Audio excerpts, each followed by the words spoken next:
Thank you all for attending Ma's celebration of life. It'll take approximately 1 hour. I would like to welcome Ma's family and friends from across the world, from China to Hawaii, US, the Netherlands, and across Canada, to honor and celebrate her life. Also, I'd like to give special acknowledgement to someone who is probably watching high up in the sky, and that is Opa with his KLM wings on. No celebration would be fitting without him there. I would like to thank Ma's grandson, Justin, for putting this together. His technical knowledge and creative skills are amazing. Get comfy, sit with family and friends, eat your favorite Indonesian or Dutch treats, and let's celebrate Ma Oma. I had a very happy childhood. I was the third from 6 children. I was the third girl, and then there was another girl and 2 boys, so 6 in the family. And I was the baby from 5 years, because my sister came almost 5.5 years after I was born. So I was a very mother's child. And so where she went, I went. And I was very, a quiet child, and my mother was very outspoken. So, you know, it was very, I felt very safe, and I was with her, because she, you know, she did the talking, and and I liked people, but you know, I was a bit shy. Not really a bit, I was quite shy.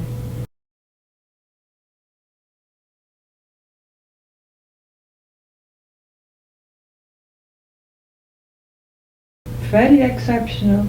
We were all born in Jakarta, and I think even in the same bed, because my mother had all the babies at home with a midwife. She had very easy labors, you know. She just went, oh, I have to have a baby. 2-3 hours later, the baby was dead.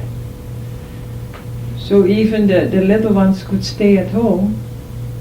And when my brothers were born, we just went to the neighbors or to my aunt or something, and a few hours later you could see the baby.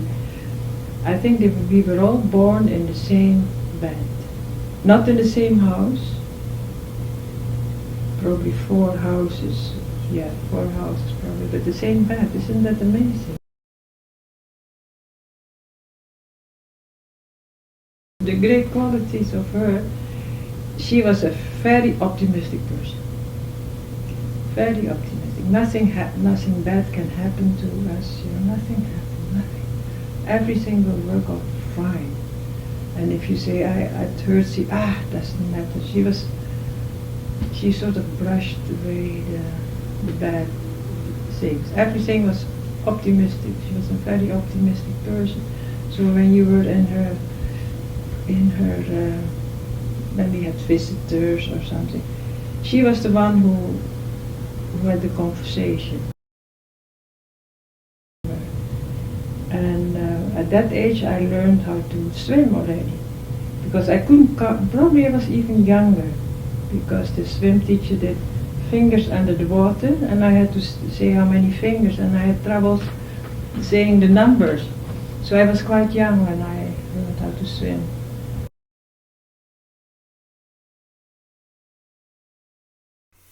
In the year 2000, Ma and Dad were interviewed by Louis, and he interviewed them about their life. So right now what you're hearing is actual clips from that, in which Ma talks about her life in her own words. Just before the Japanese war, the war started in March, and then my mother got the son in June. My father never saw his son till he was almost 4. And then after war we got another brother. We knew that he was coming back, and we were jealous, of course, because every time, you know, my mother went to the Red Cross. When is he coming back? Yeah, soon. And so we were a bit jealous, but we knew that at 2 o'clock that he would come home around in the afternoon. So we were all watching, and a big army truck came, and a neighbor jumped off, and then we looked, it was our father too. So he came too, and we didn't know. That was, I will never forget that. It must have, yeah. It was something, you know, because we didn't expect that. But and one thing, we were very happy, but the other time we had no time to be happy, you know, because it was right there. Yeah. You couldn't prepare it, and Yes. it must have been a shock. Oh, it was really, and he was so. Had he changed? He lost weight. I still have a picture of him, and that was 6 months after the war. Because he's a small, he's not a big man. Oh yes, he changed a lot. So social life was also very exciting. Every Saturday there were dancings, and so we always went on Saturday. And when the music started, the one you went with had to be fast to ask you to dance. Otherwise, all the people came to ask you for the dance. So it was very exciting time for us. Ma went to school mostly in Indonesia. Aged 15 to 18, she went back to high school in Amsterdam, as her father put it, to connect her with the Dutch roots. At 19, Ma decided to go back home to Jakarta to live with her parents. My father was a very, a quiet man, but a philosopher, a very, philosopher, well-educated man, because he had his education. He was born in 1895, and in those days you just had your elementary school, and then you learn a trade, or you learn to be whatever. But he went to high school, and for my father, probably the fairness, even in the extreme. You know, he said, if you are naughty, if you do something that's not good, doesn't matter. But if you say, I didn't do it, and you did it, he said. And it marked you forever. And you always. Yeah, I still have that. And sometimes now in the modern days, you have to say something. But I still can't. And my sisters and brothers are the same. You know, you have to say it as it is, because if you don't do it, it's probably not even good, because you feel sometimes, but that was really a crime. If you. That's nice. He just looked at you. Just small things as a child, small things. And did you do it? There's no way you would say no if it is yes. There's no way. To help pay her parents back for school and living in Amsterdam, Ma looked for a job. Through some of her mother's contacts, she got a job at KLM as a secretary. She arrived every morning on her bike when the office started, and I happened to be always near the front door when she arrived. I don't know whether she noticed, but I started noticing that I was a bit unsure about my promise not to be caught before 60, before 30. Yeah, 30. And so this went on for some time, and it was about August 1950. That I said, well, all this nonsense all this pussyfooting around has to stop. And so in the meantime, using some intelligence, I had found out her name, and I found out where she lived. You had a file. So what I did was, at a certain moment, when I said no more pussyfooting around after dinner, I just went to her house at Javanweg 63. Of course, nobody knew me there. I was a complete stranger. They had never seen me. She had only seen me a few times at the office. Yeah, there were so many nice boys. And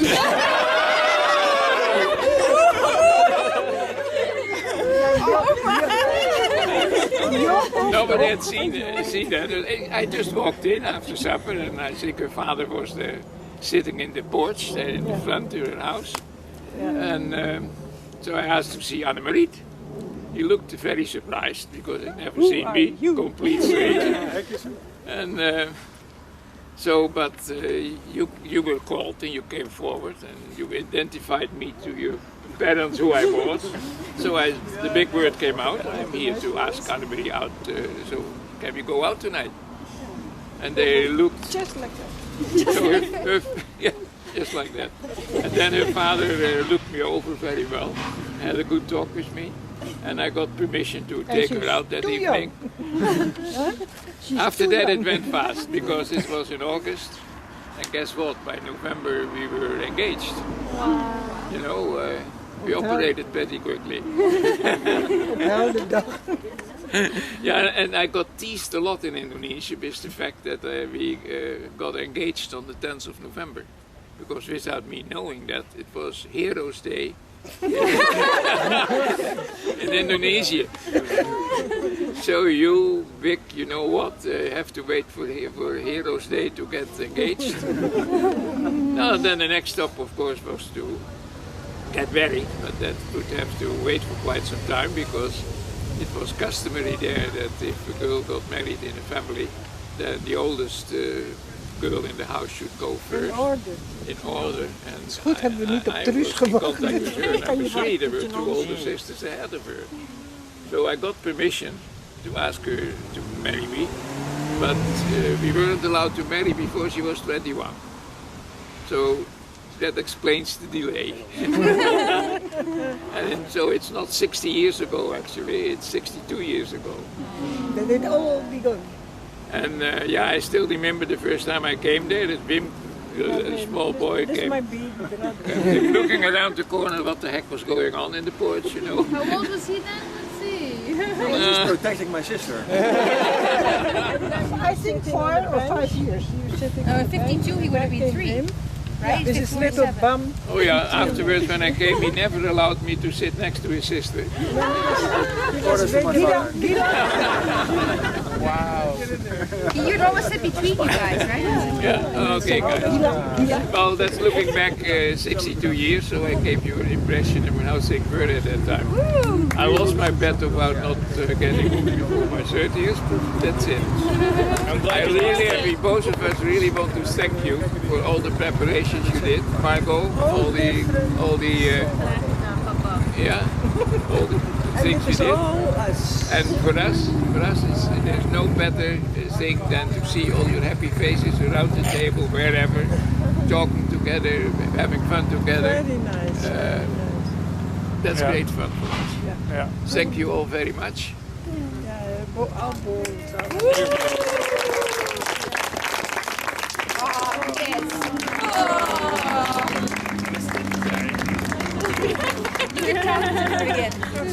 But then we never knew exactly when I met him, because I was working the first floor and he was working on the second floor, or At that company? no, he worked for Garuda, Okay. but he was KLM, but working for Garuda they had the whole group of Dutch young boys helping setting up the Garuda, the Indonesian Airways. So he was paid, he was sent out by KLM, but he was paid by Garuda. So I was KLM and he was Garuda. But then I always said there were so many bachelors, all bachelors. My father, he had a good quality of judging people. So, you know, he could tell. Later on, when we were teenagers, when the boyfriends came, he said always, when they pick you up, because it was in the tropics, everything was over. When he comes and pick you up, you know, you just stay in your, pretend you're not ready. And then I can just, because but when he came for the first time, then I can just have a few words with him. And you know, in those days you said yes, Yeah, so we yeah, did that's that. And then we had sort of a sign that my father said, good guy, or, you know, and we trusted him, and usually it was, you know, and he said, later on, it was not bad for you to go out, to go to the movies, but don't don't go on with this guy. And usually we read with him. He had a good judgment of people. So when did you meet Fred? We think in June. Of when you were working for KLM, or yes. was it No, after? KLM, no KLM. Or while you were waiting Yeah. that year, KLM? Yes, the Okay. reason why I switched because I wanted to have more money and half days. That was also, the topics to work till 4 or 5 o'clock was hard. It was warm, Between 1 and 4 it was really warm. So that was good. And I When you worked- met Fred, so that was when you KLM. Did you realize this is the one? No, there were so many bachelors there, and I went out with a few of them, but he was the one, I think, he was very determined, because the story goes that his colleague said, there is a new Dutch girl, I saw a Dutch girl upstairs, and it is perfect for you. And he said, I won't marry till I'm 29 or 30, I don't know what his goal was. He said, okay, I will write the name down. He was acting cool, So he wrote my name down, Annie-Marie Berghout, okay. And then I noticed when I came with my bike, there was always a guy standing at the bus stop in front of the office, and that bus went to the airport. It was a bus who went regular every half hour to the airport. And there was always a guy standing there, looking. Okay. But then I saw him also in the office. I couldn't figure it out. Why was he always standing there and I'm coming on my bike? But he was looking. And so one day, he needed, he said, somebody to type for the union. He was also part of a union, he was setting it up, and to type papers for the union. So he needed somebody else to do that. So he asked me if I would do that. I said, yeah, I can do that, it's okay. But then one afternoon, I had just washed my hair, I was at home. He asked already, of course, the dress. I just washed my hair, I looked awful. There he was, coming in the house. He said, are you going, you want to go to the movies tonight? I had to think, well, okay, but, as a girl you feel terrible, my hair was, yeah. And, but at that time, I had a boyfriend of going out with somebody who was always picking me up from typing lessons. That was at night. He said, when is your typing lessons? I forgot it. I pick you up. And then we would walk from the school at home. That was our... So, but he asked it too. He said, where are you taking lessons? I said, then, I pick you up. And I was so, said, what can I do? What can I do? And the girls now would have an answer like this, but I didn't have it. I said, what shall I ask my mother, my sisters? What shall I do? They are both coming to pick me up. What shall I do? Instead of saying, no, you don't have to pick me up. But I think he had an idea that there was somebody else. So, what did you do? Then I think one of my sisters, Truus, she saved me to ask the other guy, because they came home. It was not really a boyfriend, but somebody who was a friend of the house, to go out to the movies. And then I had the courage to tell him, you don't have to pick me up, and then he probably got the message. Because Fred was very determined, I had to give in to him, not to the other guy. And later on he said, I had to, because otherwise, somebody else who, because he had this. He knew we said and You saw were the, me. you were the He- one. Yes, yes. He said he had the idea. And later on he let me read the letters to his mother. And indeed, in these letters he said, that is the one. He didn't tell me then, eh? No. And how did you feel at that time? Did you feel the same? In the beginning, I wasn't sure, no, because there were other boys before, eh?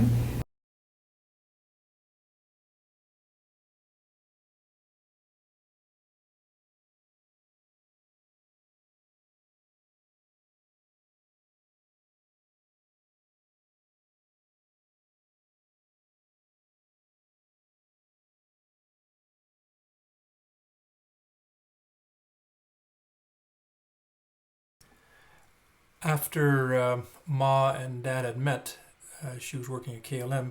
She left KLM and started working for an import-export company until their wedding.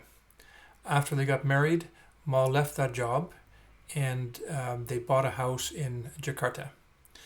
Dad's parents and his siblings had not met Ma before the wedding. Their honeymoon was in Bandung and Lembang, and in August they traveled to the Netherlands to meet his family. On the way they stopped in Rome, Venice, Florence, Austria and Switzerland. They stayed with Dad's family for 3 months before returning back to Jakarta.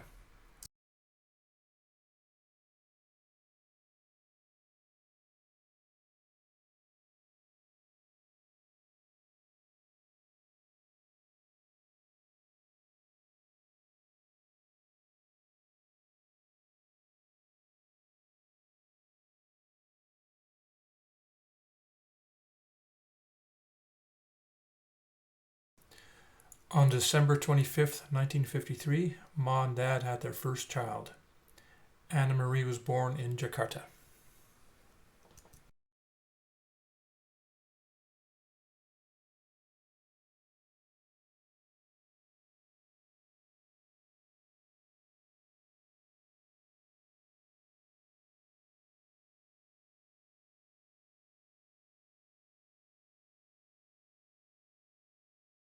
Ma and Dad lived in Indonesia, but for their second child, Ma went to Amsterdam for the delivery.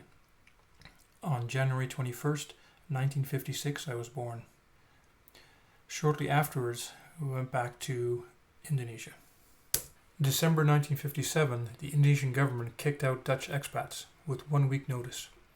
Ma, with 2 very young kids, 2 suitcases, took a boat to Singapore and placed in an evacuation camp in barracks. Then by plane flew to the Netherlands. The trip took 36 hours. Just her, 2 young kids, and the suitcases. She later described that trip as the most difficult she ever had. Everything was left behind and sold, except what she had in the 2 suitcases. Dad stayed behind in Indonesia for many more months, as he described it, to turn off the lights at work and hand everything over to local government. We first stayed with her parents in Den Haag. When Dad came, we moved to Rijswijk, in the same apartment block as her sister Tantanel and the Beckrings on Van Koollaan. Gerald was born December 26, 1958.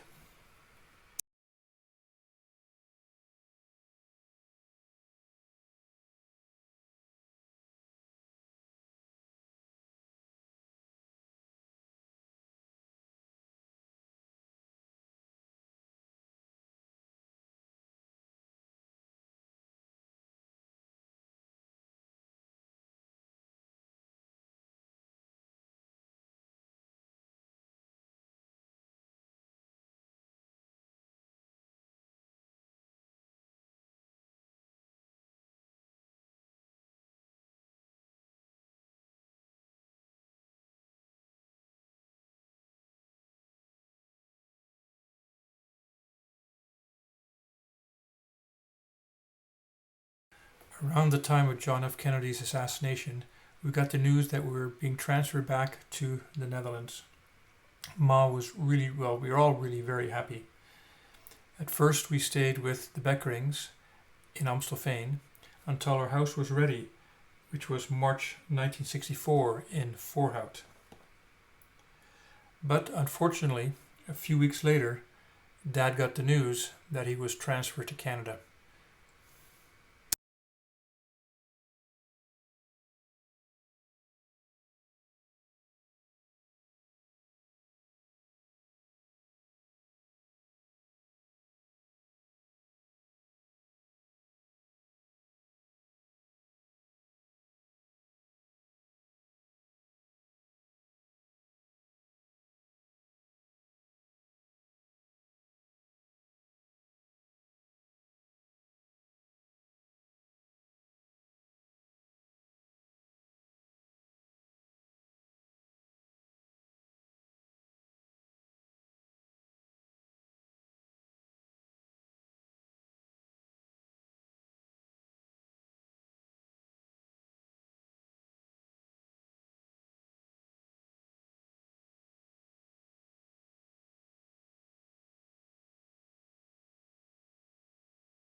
Ma was not happy about the transfer to Canada. We had no idea where Canada was. All we heard was that it crossed a big ocean and it was lots of snow and it was cold. After spending almost 5 years in Pakistan, away from family, and just back in Holland, in a beautiful new house, and all that was taken away. We arrived in Montreal end of June 1964. Ma spoke Indonesian and Dutch, but very little English. She did not know anyone. After living out of a motel for a while, we moved into a rented house in Beaconsfield, 171 Woodside Crescent. The house had no furniture. The container with all the furniture and belongings had not arrived yet. Ma made the best of it and soon made friends with her neighbours, the Reniers, the Atkinsons, Grahams, Holroyds, and the Ackermans. Over time, Ma adjusted to Canada, Canadian winters, and school for the children. Ma did not drive. She took a taxi everywhere, grocery shopping at Steinberg's and different appointments. She also volunteered at our elementary school. Soon after the move, we got a cat, Puli. For Ma, it was the start of a lifelong love of cats. Even though she was not happy about the move, she remained strong for us and adjusted. With Ma around, everything was okay.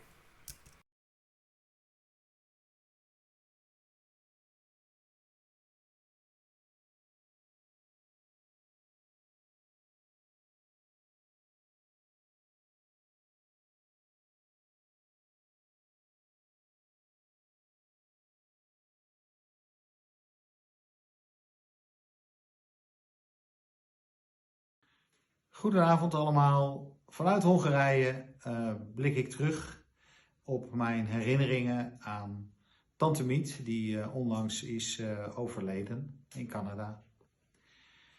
Mijn eerste herinneringen aan Tante Miet, ik weet niet meer precies hoe oud ik was, maar de bezoeken die oom Fred en Tante Miet ons brachten vanuit Canada als zij in Nederland waren, nou ja, ik was jong en ik weet, ze kwamen met enige regelmaat kwamen ze voorbij.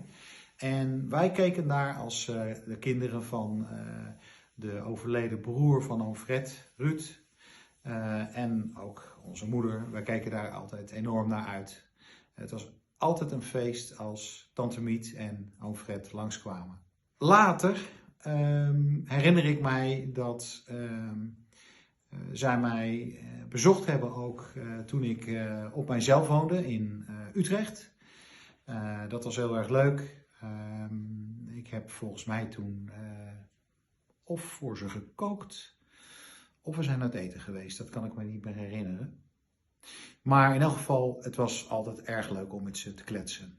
Toen ik 16 jaar was, ben ik met Mirella, mijn zus, samen naar Canada gegaan. En op de Sherbrooke Street hebben wij enige weken vakantie gehouden. Dat was ook erg leuk. Ik herinner mij dat wij New York bezocht hebben met oom Fred en tante Miet. En ik herinner mij de Niagara Falls waar we geweest zijn met hun. En ook hebben wij een natuurpark in de buurt bezocht, wat heel veel indruk maakte. Dat was erg mooi, erg prachtig, erg leuk. Nou, toen ik inmiddels al wat ouder was, de laatste jaren eigenlijk, kwam tante Miet ook wel eens, ik weet niet of ze alleen was of dat oom Fred dan ook andere dingen te doen had, maar heb ik ook tante Miet wel eens alleen ontmoet. Bij tante Nel kan ik me goed herinneren in Amstelveen. Eerst in haar oude huis en toen later, toen ze verhuisd was, ook nog in het appartement waar ze woonde. En ook dat was heel erg leuk. Leuk om tante Miet te zien. Het was altijd zo'n warme vrouw. Ze had een heel goed luisterend oor. Ze was altijd vrolijk en ze was altijd happy om je te zien. En ik heb warme gevoelens voor tante Miet en natuurlijk ook altijd gehad voor oom Fred. Dit waren mijn herinneringen. En ik vind het leuk om bij deze mijn bijdrage ook geleverd te hebben. En ik wil afsluiten met tante Miet. Het gaat u goed daarboven. Doe oom Fred en papa de groeten. Lieve familie, over de hele wereld. Wij zijn, misschien weten jullie het al wel, maar dit is Mirel van Wettum en ik ben Lindy van Wettum. En wij zijn de twee van de 4 kinderen van Ruud. En Ruud was de broer van oom Fred. Zo zit ons familieverband in elkaar. En oom Fred was met tante Miet getrouwd. Hubert heeft aan ons gevraagd of we iets wilden delen. Een herinnering die we aan tante Miet hadden. En dat wilden we samen graag doen. We kennen tante Miet als hele lieve, zachte, bescheiden vrouw. En we hebben eigenlijk hele warme herinneringen aan haar. Ik weet dat tante Miet, die had altijd haar clubjes, haar damesclubjes, bridgede graag en ze zwom graag. En we zijn allebei eigenlijk naar Canada geweest. Ja. Daar wilde jij me iets over vertellen. Nou ja, ik heb hele fijne herinneringen toen ik samen met Terry, mijn broer, daar 5,5 week mocht vertoeven. En we hebben daar een aantal ontzettende leuke uitstapjes gemaakt. Onder andere New York, de Niagara Falls, het Mont Tremblant Park waar we heerlijk doorheen hebben gereden en gebarbecued. En daar heb ik gewoon hele fijne herinneringen aan.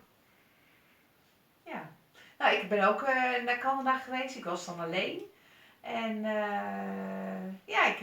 ik heb ook hele leuke herinneringen. En Nou ja, waar ik ook altijd erg naar uitkeek was als ze naar Nederland kwamen. Zeker toen wij wat kleiner waren, denk ik dat ze misschien wel 3 keer per jaar in Nederland waren. Ik keek er altijd erg naar uit. Omdat ik het ook heel stoer vond om op school te kunnen zeggen dat ik een oom en tante had die helemaal uit het verre Canada kwamen en die bij ons op visite kwamen.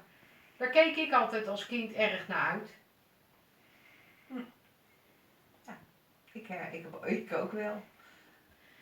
En eigenlijk willen we afsluiten met een drankje die ze altijd bij ons dronken als ze op visite kwamen. Dus Lin, wil je wat drinken? Ja, ik wil wel wat drinken, Rel. Geef maar een glaasje appelsap. Dan gaan we dat doen.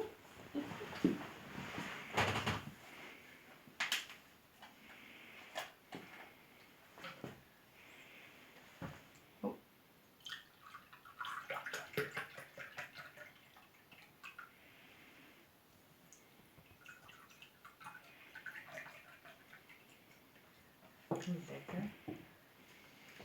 Nou, Proost. proost Op Tante Miet. op de mooie herinnering aan Tante Miet.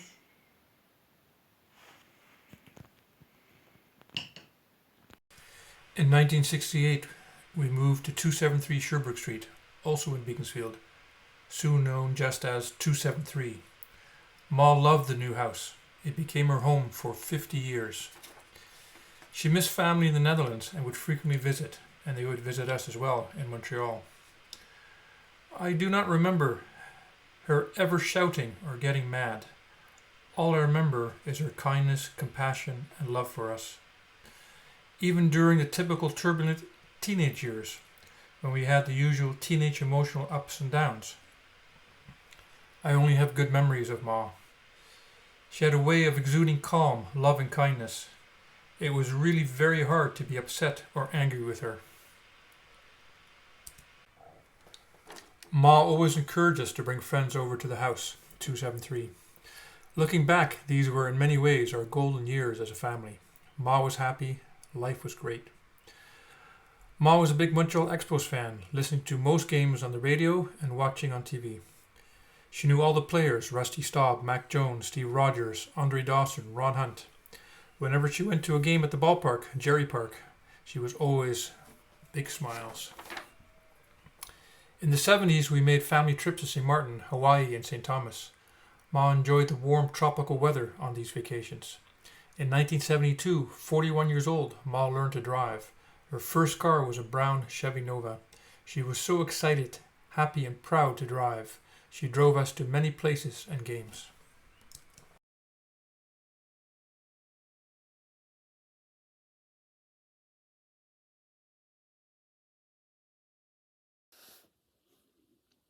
Hi, my name's Bob Gibson, and I was a frequent visitor to 273 Sherbrooke in the 1960s and 1970s, from 69 to 73 in particular. My name's Bob Gibson, and I was a very good friend of Hubert. My mother and father were not extremely comfortable having people come over and stop into their house. My mother was a bit of a clean freak, so we very infrequently had people over. But my mother did tell me one thing. She said, there are going to be people that you meet in your life, Bob, that teach you something. And Anne-Marie, Hubert, Gerald, and Margot, your mom was one of those people. I remember, be it road hockey, baseball in the driveway, knocking baseballs off the neighbor across the street's house, or perfecting that around the tree football play. Your mom would always invite me in and feed me something I've never had before, like Gouda cheese with caraway seeds. Now I know it's supposed to be pronounced Gouda. Or my first chocolate sprinkle sandwich. Or consuming vast quantities of your mom's milk. She would open the fridge and I would probably go through 2 or 3 bags in a day. And I'm sure that she had a lot of explaining to do to your dad. But she was always very, very welcoming to me. And I guess what I learned from her was the concept of hospitality.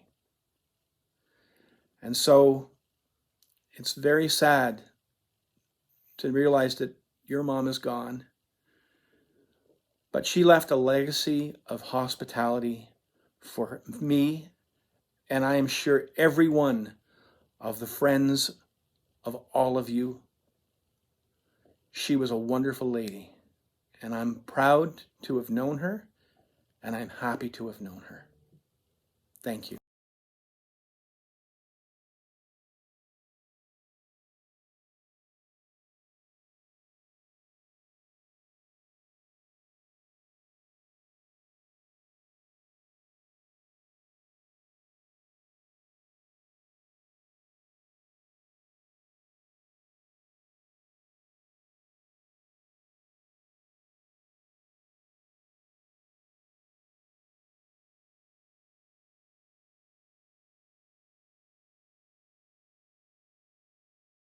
Because I had two teenage boys, and I must say they were not angels, but they were good boys. I can count on my fingers when they say something nasty or something to me. 10 minutes later, they would put the arms around me. I didn't mean it. Family dynamics changed a lot starting in 1977, with Gerald moving to the Netherlands to attend university. Amps moved out to an apartment downtown Montreal and worked as a nurse. In 1979, I moved to Cornwall to work for Zellers.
Distance did not matter to Mom and Dad. They visited us wherever we were and clearly remember the excitement of their visits. In 1981, Martin was born. Their first grandchild, exciting news. Then Brian in 1982. The Braithwaites then moved to Barbados. Justin was born in Barbados in 1985. And then in 1988, Alex, Gordon, Sophie. Olivia and Nick in 1990. Emily in 1992, Emma and William in 1993, Christine in 1996, Elise 1997, and Hugo rounded things out in 1999. Exciting times for Opa and Oma, for Mom and Dad. Hi, this is Margot. I'd like to say a few words about Ma, who passed away on November 3rd, 2022. 10 years almost to the day that Dad left us. They're together again, and this gives me great comfort. She loved playing couples bridge with Dad, and of course, bridge with her lady friends. They were a hard betting lot, playing for pennies every week for more years than I can remember.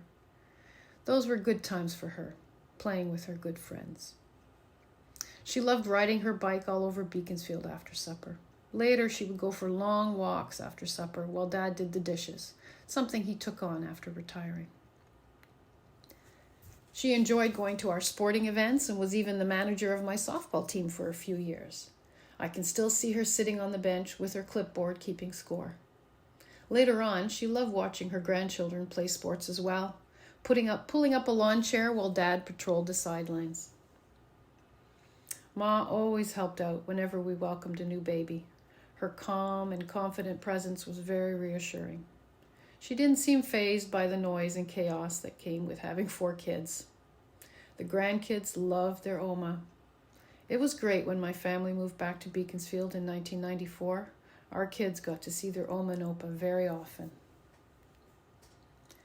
She loved the expos. I have many memories of Mom listening to Dave Van Horn calling the expo games. She went swimming at 6:30 in the morning 3 times a week for years at the Beaconsfield pool. She made many friends there, often going to breakfast with them afterwards. For someone who never had to cook before having kids, she became an amazing one. Those of you who have tasted her rijsttafel know exactly what I'm talking about. She used to tease me that I copied her, having the same number of kids with the girls and boys in the same order. She and Dad loved spending time with all their grandchildren. They were the best Oma and Opa to all 8 grandsons and 6 granddaughters. Now there's 7 great-grandchildren and counting. When Dad retired in 1983, KLM offered to pay for them to move back to the Netherlands. Ma and Dad didn't think about it too long. Canada was their home now, and they wanted to stay here. As hard as it was for Mom to leave the Netherlands in 1964, she just couldn't imagine leaving the life that they had built here. His 5-year contract turned into forever. While we were still living on Woodside Crescent, so I was less than 8 years old, I remember telling Mom that I was scared that she would die and leave me. I remember feeling very vulnerable. I told her that I needed her and I wanted her to stay with me forever. She assured me that she would be around as long as I needed her. She was right. She was around well after I could stand up on my own 2 feet with a wonderful husband and 4 amazing kids of my own. The unconditional love that I felt from her growing up will never leave me. She was the best mom, and I will miss her so much. Thanks for listening.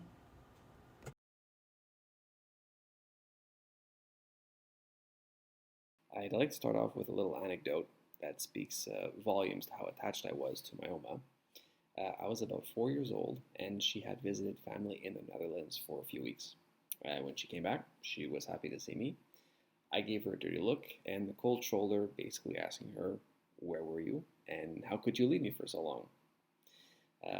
She had a way to make you feel happy to see her and accepted no matter what, that I was lucky to have in my life for so many years.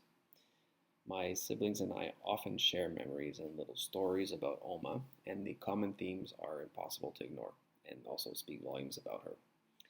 Her dedication to us, her unbelievable cooking, her snappy and witty comments, and her positive attitude.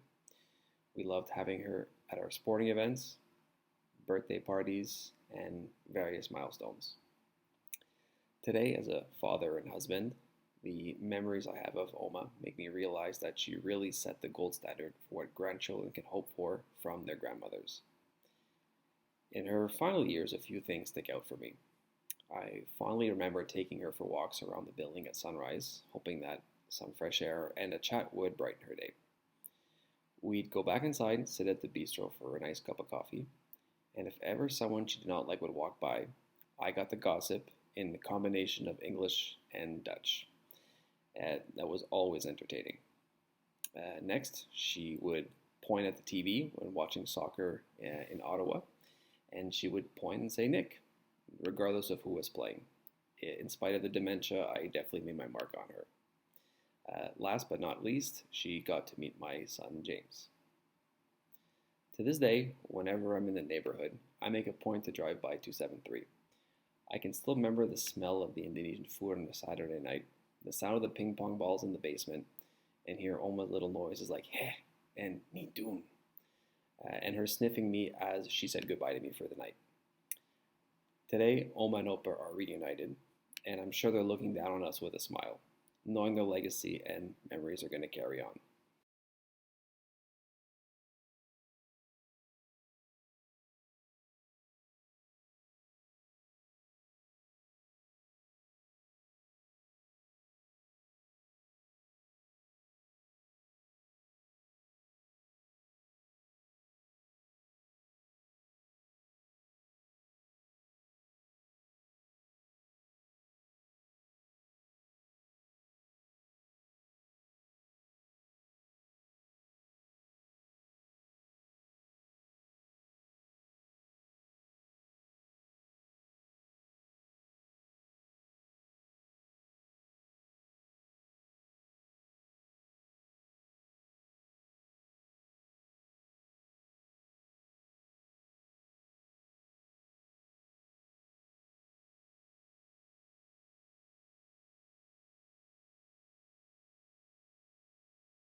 In the summer of 2012, we had a big 60th wedding anniversary for family get-together.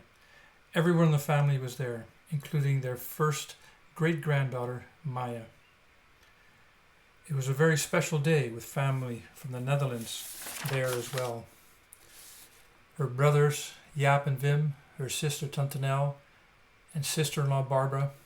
Over the years, Barbara and Wim were frequently visitors to Canada. Ma was always happy to see them.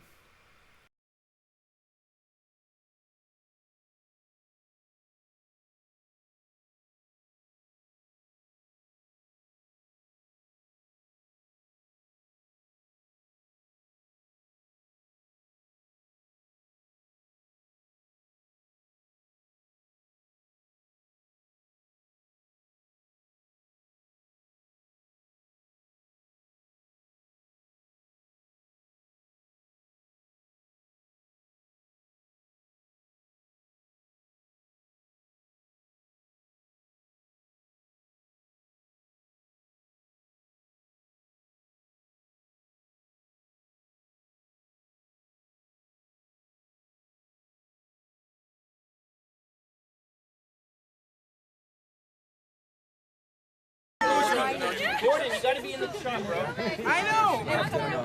Okay, Sophie's hiding over. You guys can spread out a little. They can spread.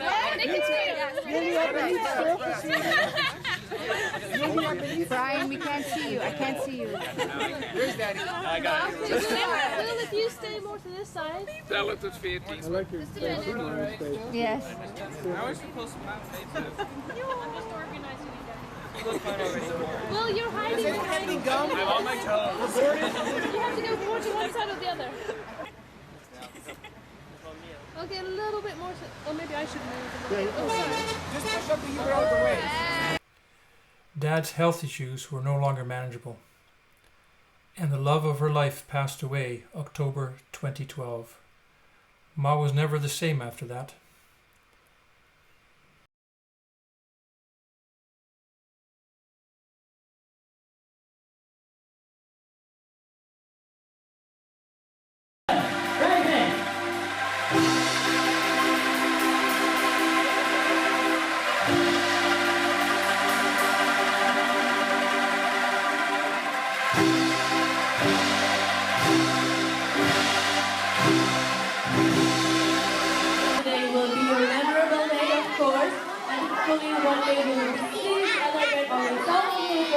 Nature, culture, and harmony. Goodbye! Thank you so much. So ladies and gentlemen, if you want to take a picture with the kids, please this way.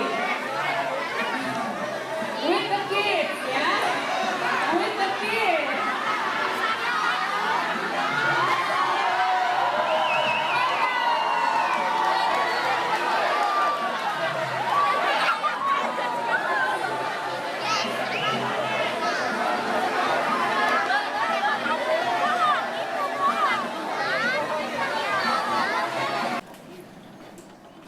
In the spring of 2014, Ma and Tante Nel, with a group from the Netherlands, went to Indonesia, Jakarta, and other different cities in the area.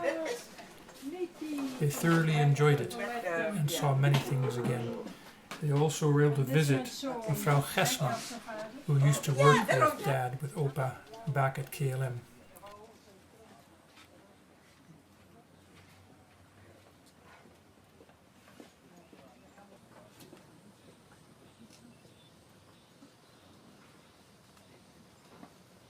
En dit heeft Fifi me toen gegeven van diner. Met verschillende dingen. Ook apart, hè? Ik heb het nog niet gelezen. Het was bij de aanbieding bij Albert Heijn. Dus... Wat is het dan? Dat hangt er niet uit. Ik heb papa's jas aan. Ja? Zijn er niet met papa's? Nou,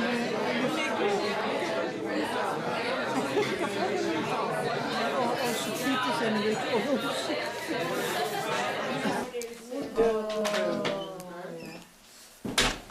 Het is altijd veel te kort, maar goed, we hebben in ieder geval eventjes gewoon een beetje gebabbeld. Ja, want wij babbelen ook te kort. Want er zijn een heleboel dingen. Ja, maar weet hoe dat komt, hè? Wim springt altijd op de telefoon. Als ik opbel, een beetje lekker. Ja. Een beetje slaap, zeg je.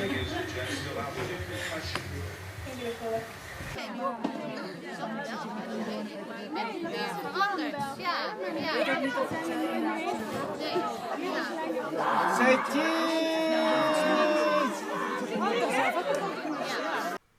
Ma lived with her cat, Miti, her loyal companion at 273, until the spring of 2018, at which time we moved her to a retirement residence in Beaconsfield.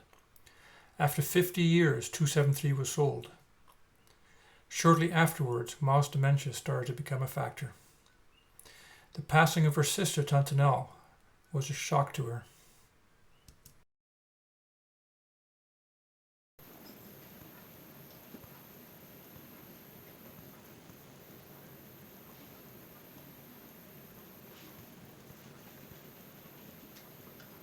Ja.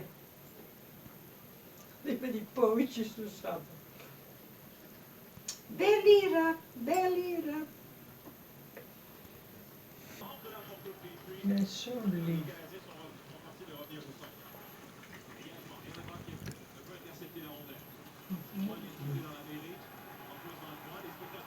Je neus is lief. Die zwarte heeft zo'n zwart neus. Last minute play. Happy birthday to you. Thank you, thank you. This is for you. Yeah, this is for everybody, madam. Happy birthday again. Mwah. Okay? I love you all. I love you more. Thank you. I'll get the coffee. You're welcome. Hi, Hubert. I just want to say I just really appreciate your mom. You know, whenever I came over to visit when we were in grade 3, when we first became friends, you know, she was always very welcoming to me and a cheerful presence whenever I saw her. And I still remember her Indonesian cooking. It was, and I had the privilege of eating. It was just delicious. And Ms. Van Wettum was very blessed to have you as a son who cared for her, you know, in the last days of her life. In September, I had the privilege of being able to visit with her, and she still remembered me, so that's good. And I'm just really grateful for the memories. As a good friend of Miti and the Van Wettum family, these days are very sad. But first of all, I would like to offer sincere condolences to every member of the family. Over the years, Miti and I were very good friends. I'm probably her oldest Canadian friend, going back to 1959. In 1959, November, we were asked to move to Karachi, to Pakistan, to work for a year or two. And of course, when we arrived in Karachi, Fred Van Wettum met us at the airport as a representative of KLM. We had 2 years there, and in 1961, we moved back to our home in Vancouver, and Miti and Fred and family went to Holland. Not expecting to see them again in the near future or later even. We were then asked in 63 or 4 to move to Montreal.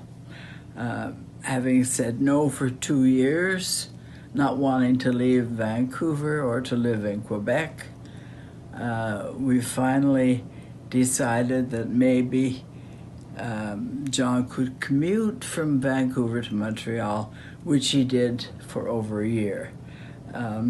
One weekend he came home and said, guess who I met on St. Catherine Street? Fred Van Wettum. They also had moved to Montreal, and we moved in 65 and found ourselves living just a couple of streets apart in Beaconsfield. Miti and I struck up a bridge friendship and more, and because of Meet's luck with cards and her ability to play good bridge, we usually came first in the St. Mary's Ladies Afternoon Marathon. There were years of a lot of fun, and I will never forget the days we spent together. It also included cross-country skiing and lunches at the Au Petit Cafe in St. Anne de Bellevue, when Meet's mother and her sister Nell would visit. There were years I will always remember. Meet was a loyal friend and a good friend for many years, and I will never forget her. I will not say goodbye, just tot scenes, Will Tristan, till we meet again, Meet. Thanks for all the fun. Lieve kinderen en kleinkinderen, van Miti, familieleden en vrienden. Vandaag wil ik ter gelegenheid van deze speciale dag graag een paar dierbare en persoonlijke herinneringen aan mijn lieve zus Miti met jullie delen. Miti was zelf pas 5 jaar oud toen ik in 1936 werd geboren in Batavia. Ik was de jongste van de 4 zussen en bleef eigenlijk altijd haar jongste zusje. Wij groeiden samen op aan de Javaweg nummer 63 in een vrolijk en druk huishouden met onze ouders Gerard en Annemarie, onze oma Charlotte en een aantal baboes en hulpen in de huishouding. Aan die onbezorgde tijd kwam een einde door het uitbreken van de Tweede Wereldoorlog, waar bij ons thuis altijd over werd gesproken als de bezetting. Onze vader G. werd opgeroepen in het Nederlands-Indische leger en hij werd na de Nederlandse capitulatie in 1941 krijgsgevangen genomen. Onze moeder, onze oma en alle kinderen bleven gedurende de hele bezetting in het huis aan de Javaweg wonen. Ik herinner mij vooral dat wij vaak in de gaten werden gehouden door de Japanners in de buurt. Er waren af en toe angstigmakende huiszoekingen en dan moesten mijn grote zussen Nel en Miti zich heel snel verstoppen. Na de oorlog deed Miti haar eindexamen in 1948 en ging tijdelijk terug naar Nederland. Na een tijdje reisde de hele familie weer terug naar Indonesië en Miti ging werken bij de KLM in Jakarta. Zij werd daar omschreven als een grote, blanke vrouw door haar Indische collega's op de typekamer.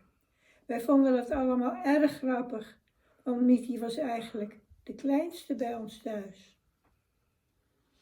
In 1952 ging Miti trouwen met Fred. Ik was het bruidsmeisje op het mooie huwelijksfeest. Van die periode daarna herinner ik mij vooral dat Miti en Fred in de wijken Buienran woonden, net zoals mijn zus Nel en man Joop. Fred en Joop kwamen ons regelmatig ophalen met de auto, zodat G en Annie de kleinkinderen konden zien. Iedereen genoot ervan. In 1955 vertrokken wij definitief uit Indonesië en samen met onze ouders en broertjes Jaap en Wim gingen wij terug naar Nederland. Wij woonden daar op de Valkenmoskade nummer 116 in Den Haag. In die periode verhuisden Miti en Fred naar Pakistan. Wij in die tijd vooral contact met elkaar via de zogenaamde kettingbrieven. Deze brieven werden rondgestuurd met alle nieuwtjes en bevindingen, soms vergezeld van een paar foto's. Geboortes van alle kinderen waren natuurlijk de hoogtepunten. Verder werd er uitgebreid verslag gedaan van allerlei gebeurtenissen zo goed mogelijk op de hoogte te houden. Van het wel en wee in de familie. Ook werden bijvoorbeeld de recepten met elkaar gedeeld, zoals anders het recept van heerlijk babi ketchup van Miti. Ondertussen was ik zelf getrouwd met Wim en werden onze 3 kinderen in Nederland geboren. In 1968 gingen wij met ons gezin in India wonen, waar Miti en Nel ons kwamen opzoeken. Het was heerlijk om weer samen met elkaar in een tropisch land te zijn en wij genoten van alle Indiase taferelen, de geuren en kleuren, alle exotische vruchten. Natuurlijk hebben we toen met z'n drieën van de gelegenheid gebruik gemaakt om door de kleermaker prachtige Indiase kleding op maat te laten maken. Miti en ik waren allebei dol op tuinieren, planten en bloemen. We hadden er veel plezier in om alle namen van de planten en bloemen zo goed mogelijk te benoemen. En natuurlijk stond er bij ons thuis vaak een berkenboom in de voortuin, als een goede traditie in de Berghout-familie. Door de jaren heen brachten wij onze gezinnen over en weer regelmatig bezoeken aan elkaar in Nederland en in Canada. Het was altijd reuze gezellig om elkaar te zien en ervan veel te bespreken. Er waren etentjes, familiedagen. Het was heerlijk om dan weer bij elkaar te zijn. Lieve Miti, je hebt voor altijd een bijzonder plekje in mijn hart. Samen met papi, mami, Truus, Nel en Jaap. Ik mis jullie allemaal. Ik denk veel aan jullie. En ik heb ook gelukkig nog heel veel liefdevolle herinneringen. Veel liefs, ook van Wim, Paulien, Kees en Bas. Van je jongste zusje, Vivi. I also want to share a few memories of Oma. And even though a lot of English was spoken always around us, when we saw each other, I'm going to share the memories in Dutch because that's the language we spoke together. Een van de oudste herinneringen die ik heb aan oma is dat ze vroeger samen met opa gemiddeld 2 keer per jaar naar Nederland kwamen. En dan kwamen ze ook bijna altijd een hele week bij ons slapen. Op de zolderkamer, op de logeerkamer. En als klein meisje mocht ik dan, als ik wakker was, gelijk de trap op naar zolder. En dan mocht ik tussen ze in gaan liggen. Lekker warm tussen opa en oma. En ze hadden allebei een zaklamp bij zich, zodat ze niet het grote licht aan hoefden te doen 's nachts als ze naar het toilet gingen bijvoorbeeld. Opa had een grote zaklamp, oma had een kleine zaklamp. En dan gingen ze schaduwdieren maken met hun handen, met de zaklamp, op het plafond. Die ik dan ging raden wat voor schaduwdieren het waren. Dat was echt, vaak gedaan. Heel erg leuk. Na mijn middelbare schooltijd ben ik ook een jaar naar Canada geweest. Gewoond bij Pierre en Margot. Maar opa en oma die woonden heel dichtbij. Dus vaak op de fiets daarheen of met de auto. En oma die zwom toen nog. Zeker 3 keer in de week 's ochtends. En ik hield ook van zwemmen, dus dan ging ik mee. En ik weet nog heel goed dat er 2 trapjes waren bij het zwembad. Namelijk normale steile trappen, maar ook geleidelijke trappen. Voor de, minder mobiele mensen. En oma die vertikte het om die minder steile trap te nemen. Want dat was voor de oude mensen. En oma was niet oud. Oma was pas 80 of zo. Maar dat mocht niet. Dat deed ze nooit. Nee, bleef mobiel met het steile trapje naar beneden gaan. Eigenwijs. Met oud en nieuw hebben we oliebollen gebakken toen, dat jaar. Heel traditioneel Nederlands. En samen met opa toen ook nog opgegeten met z'n drietjes. Dat is ook een hele dierbare herinnering. En als laatst ben ik heel blij dat ik haar 6 weken voordat ze overleed nog heb kunnen zien. Ik was voor een congres in Canada. En toen heb ik nog naast haar gezeten. Toen had ze nog wat heldere momentjes. En toen was ze heel blij dat ik helemaal vanaf de overkant was gekomen. Was ze heel verbaasd over en heel blij. Dus nou, wist ze toch nog wel dat ik ver van het Nederland naar Canada was gekomen. En nou ja, daar ben ik heel blij mee. Dus... Ik heb goede herinneringen aan Miti.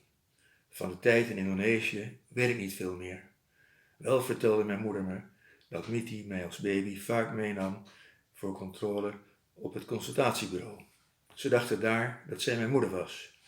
Ook herinner ik me de gezellige kerstdagen met de hele familie. We zongen dan kerstliedjes rond de piano.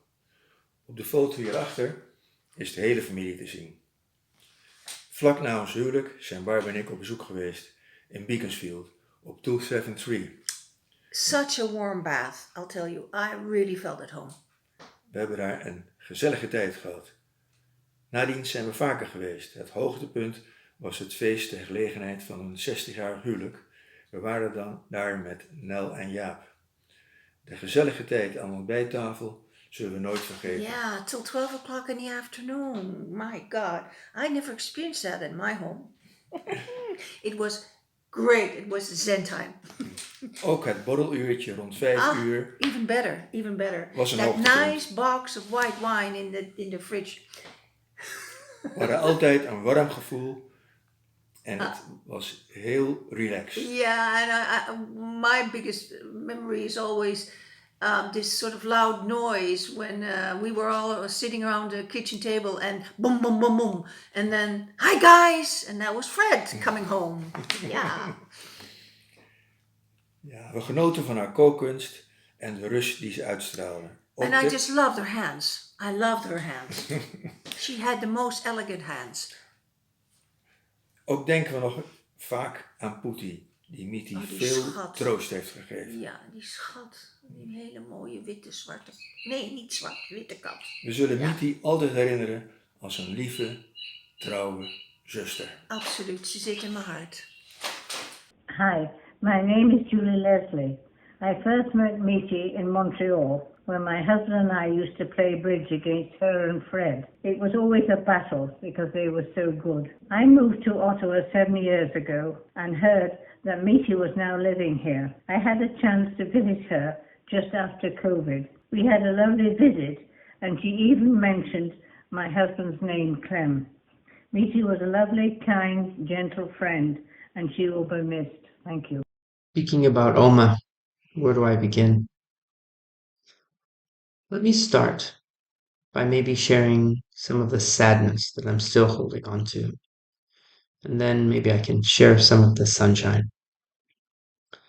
For over 13 years now, I've been outside of Canada, living on the other side of the world. And it's been incredibly difficult to only see Oma every few years, for a few days at a time. This alone, for me, felt heartbreaking. But not entirely. Seeing her last summer, holding her hand, speaking with her, I knew I would probably never be able to see her again. And I was happy to have that chance, that final chance. But there was no deep, deep sadness. Again, I asked myself, why? Why? Then I realized that for all of my formative years, she was there. Wherever I lived, we would see each other at least twice a year. I never took these visits for granted. I always looked forward to them, enjoyed them, remembered them. Her voice, her love, her smile, the way she spoke with me was something I still carry with me. She was never far away, always here, with me, with her grandson, her eldest grandson. For some reason, she was always proud of how much Dutch I could understand, when in fact it was just a few words.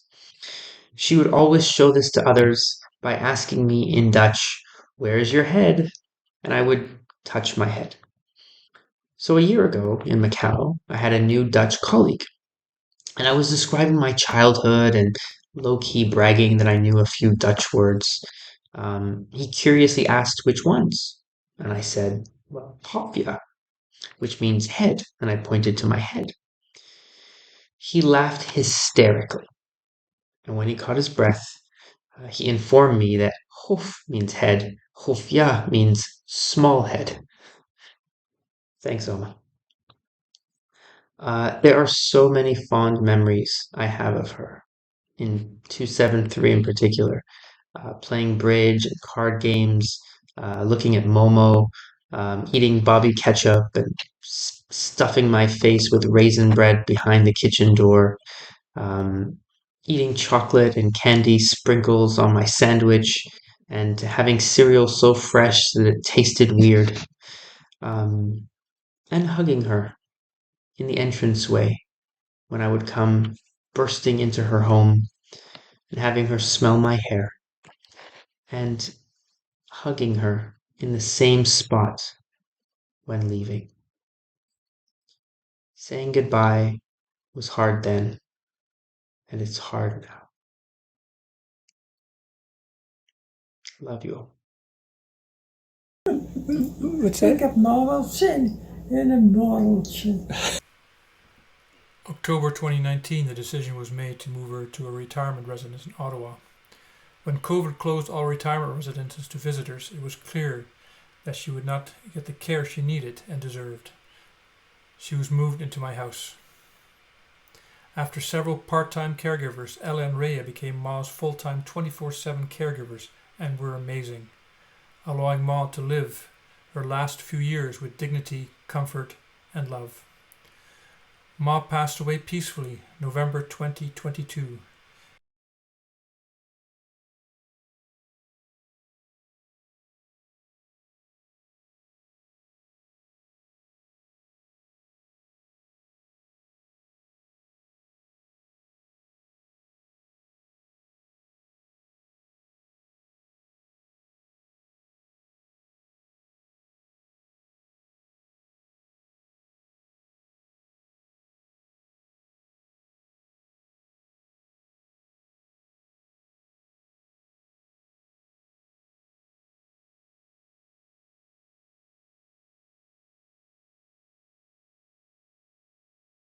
Maligayang bati, maligayang bati, maligayang maligaya, maligayang bati. I wish I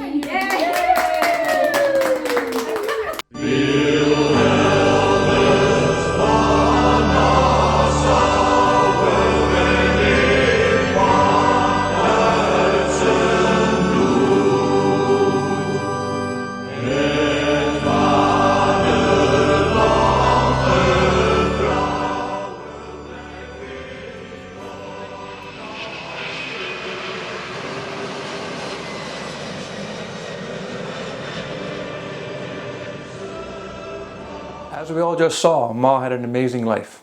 She touched the lives of many with her kindness, her caring, and her gentle and loving ways. This link will remain available for anyone to watch anytime in the future. On Ma's website, celebrationoflifeoma.com, you will now find a few more links. In the year 2000, Ma and Dad were interviewed by a retired journalism professor, Louis. Those interviews are now on the website. In Ma's own words, you can hear her talk about her life. It was very interesting.